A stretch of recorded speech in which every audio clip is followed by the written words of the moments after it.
Қайырлы күн достар, каналыма қош келдіңіздер. Бүгін мен сіздермен қолжетімді ингредиенттерден тез жасалатын пирогтың рецептімен бөліспекшімін. Каналға тіркеліп, қоңыраушаны басып кетуді ұмытпаңыздар. Алдымен маргаринді ертіп, суытып қоямыз. 3 жұмыртқаны жарып, үстіне қант қосып, миксермен араластырамыз.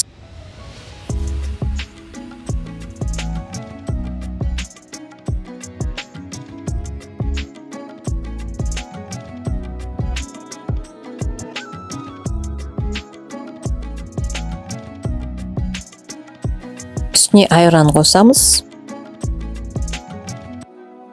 Содан соң ванилин қосамыз.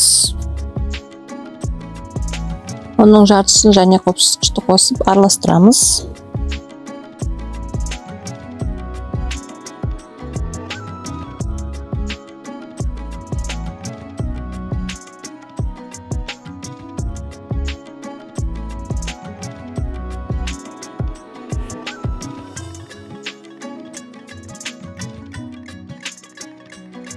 Содан соң оның екінші жартысын қосамыз.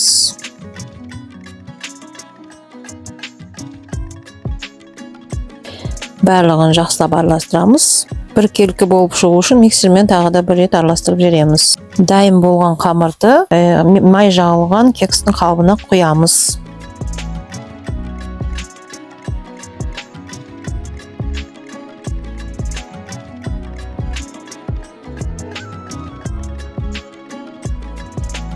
Қысып тұрған пеште 180 градуста 45-50 минутта пісіріп аламыз. Біздің кексіміз дайын болды. Видео ұнаса лайк басып кетіңіздер. Келесі видеоларда кездескенше.